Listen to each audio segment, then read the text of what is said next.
Hey, Joel Klatt here, and it's time for college football. I can't wait, you can't wait. I'm so excited I'm going to do something that I despise. Do a preseason top 25. Here we go.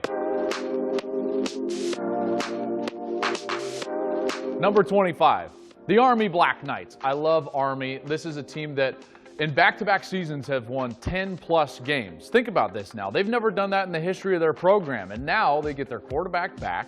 They've won 10-plus in 2 straight seasons, and in week 2, they're going to be on Fox, big noon Saturday. Gus and I will be there at the Big House as they face Michigan.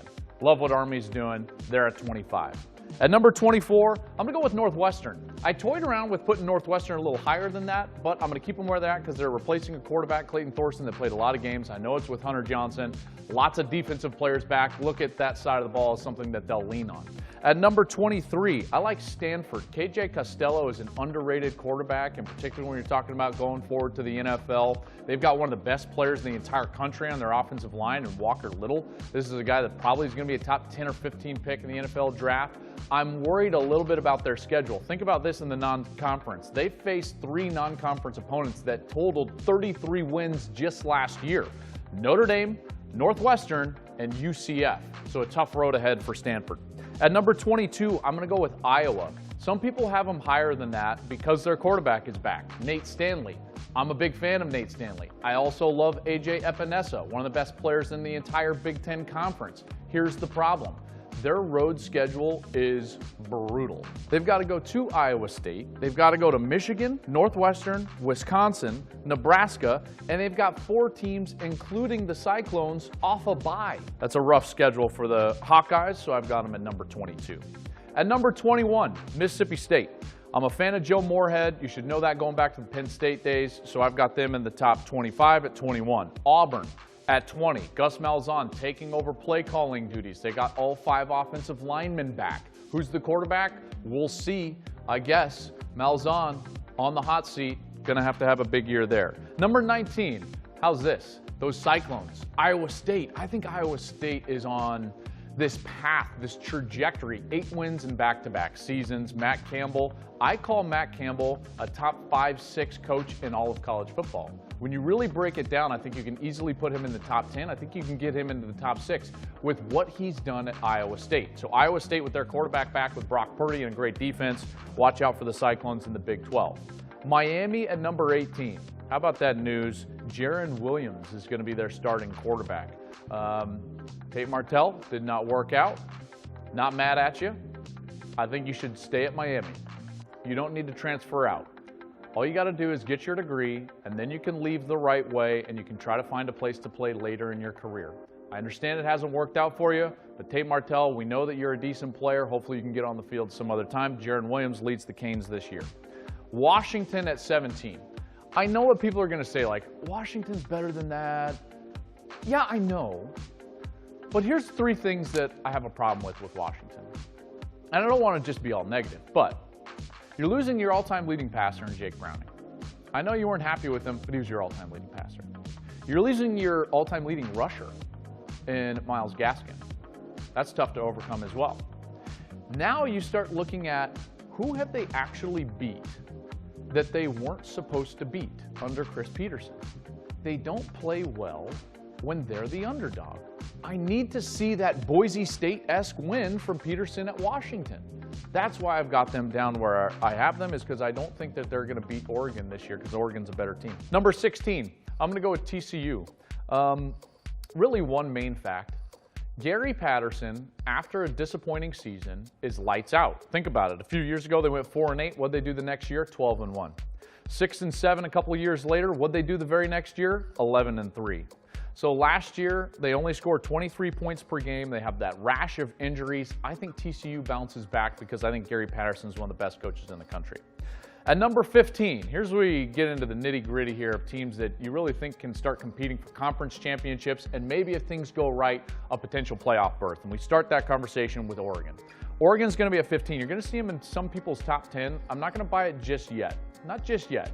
And part of the reason is that Herbert hasn't played great against really good defenses. Now, another thing that alarms me about Herbert is that his efficiency rating and his completion percentage has gone down. That's right, last year from the year before. That's not what you want to see out of one of the best players in the country. But remember, this is a great offensive line, and I do like what Cristobal has done as far as the recruiting goes up in Oregon. So I think Oregon's going to be a top 15 team, probably play for the Pac-12 championship. Texas A&M at 14. I would put them higher than 14 because I think their team is really good, and I believe in Jimbo Fisher, but my goodness, that schedule. I mean, the schedule is brutal. They're going to play Clemson, Alabama, Georgia, and LSU. All of those teams will be in the future in my top 10. Nebraska at 13. Schedule, schedule, schedule. I love Adrian Martinez. I love Scott Frost. You talked about them last year at length, but their schedule is tremendous. They miss Michigan, Michigan State, and Penn State out of the other division. They get Ohio State at home, and then they got home games against Northwestern, Wisconsin, and Iowa. They're going to win a lot of football games. Michigan State at number 12. They get their quarterback back, basically their entire defense back. They're going to have a bounce-back season. This is a team that led the nation in rush defense a year ago, and I think that they're going to have a good year.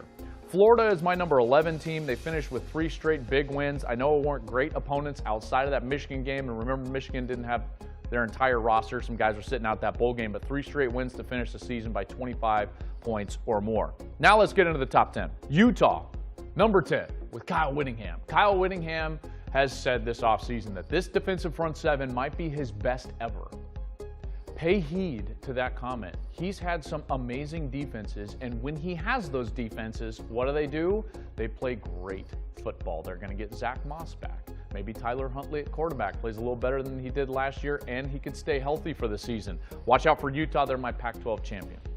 LSU at number 9. I like LSU a lot, maybe higher than some folks on LSU. They've recruited amazing. Grant Delpit might be one of the best players in the entire country. Joe Burrow is back. He cut down on the turnovers in the tail end of the season. I think this is the type of guy that can go out there and have a really good year. At Texas, at Alabama. That's a tough road. Texas rated higher than LSU. 8, Notre Dame. Ian Book last year made a huge difference. Once he was inserted into the offensive lineup at quarterback, they averaged well over 30 points and made that run to the playoff. I'm not one of those guys who's going to hate on Notre Dame because they went to the playoff and got beat by an unbelievable Clemson team. Remember, Clemson beat Bama by 28. 28. They only beat Notre Dame by 27. Read from that what you will. Number 7 is Ohio State. Ohio State has to replace Urban Meyer. They have to replace their defensive coordinator, Greg Schiano. They have to replace a first-round quarterback in Dwayne Haskins. They also have to replace Bosa, who I know wasn't there for the entirety of the season last year, but those are a lot of people to replace. I think Ryan Day is tremendous. I think Justin Fields is tremendous. It's hard for me to put them higher than 7 right now. Talented team that I think can do a lot of things, but they're not in my top 6. Top 6, Texas. Sam Ehlinger is one of my favorite players. Why? Because he oozes college football. I'm going to put him out there as one of the best players in the Big 12. You've seen on Twitter I did that, the best player in the Big 12. Sam Ehlinger is so important to Texas because of what he does not turning the ball over, what he does in short yardage rushing, what he does just from a human standpoint. Think of what Tim Tebow did for Florida. That's what Sam does for Texas. I think Texas is going to have a great year. Michigan at number 5. That's right, ahead of Ohio State. Michigan ahead of Ohio State. I'm even having trouble with that because, yes, I know 0-7 against Urban Meyer. Jim Harbaugh has not beaten Ohio State. Jim Harbaugh has not been good against the top 10, but they bring Josh Gaddis in as their offensive coordinator. Maybe now they'll be able to throw the football when they have to throw the football. Here's the thing about Michigan. They've been really good ground and pound. If they're better than you, they're probably going to beat you.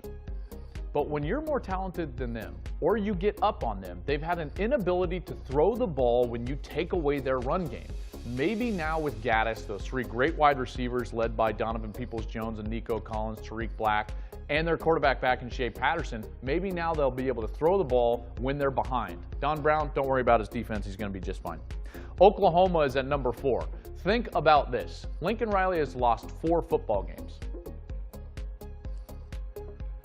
Their offense has averaged 39 points a game in the 4 losses. Hey, Alex Grinch, welcome to Norman. New defensive coordinator Alex Grinch. All you got to do is be average, man.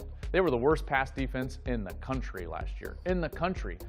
Think about it. All they've got to do is be in the top 60, and they're probably going to compete for a playoff win, maybe win a national championship. Who knows? Jalen Hurts, excited to see you play down there. That'll be an interesting one with him at quarterback following the 2 Heisman Trophy winners, Kyler Murray and Baker Mayfield. Baker, shout out to you. Number 3, Georgia. I like Georgia a lot.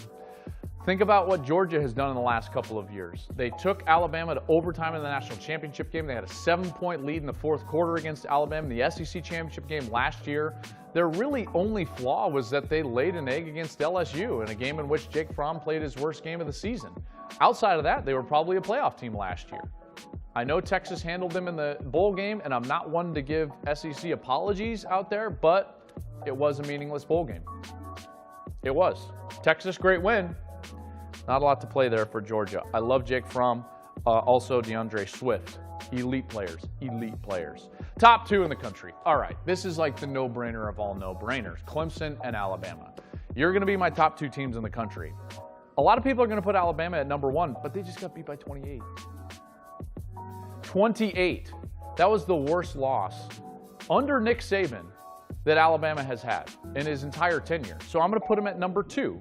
Alabama's tremendous. Tua, Jerry Jeudy, one of the best wide receivers in the entire country, maybe the best wide receiver in the entire country. They're going to have a great defense. They're going to be right there. Their only competition in the SEC is Georgia. I think both of those teams might even get into the playoff. But I can't put them at number 1. Why? Because Dabo Swinney didn't leave. Neither did any coach off of his staff. Trevor Lawrence didn't leave. Travis Etienne didn't leave. That team for Clemson is loaded. And they throttled Alabama, throttled them by 28 points. I understand all their defense basically went to the NFL, but you earned yourself my preseason number 1 by winning the national championship last year, being the only team ever to finish 15-0 in the Division I FBS level, being the only team to finish 15-0 in a college football season, and having the best quarterback in the country. Clemson is my number 1 team.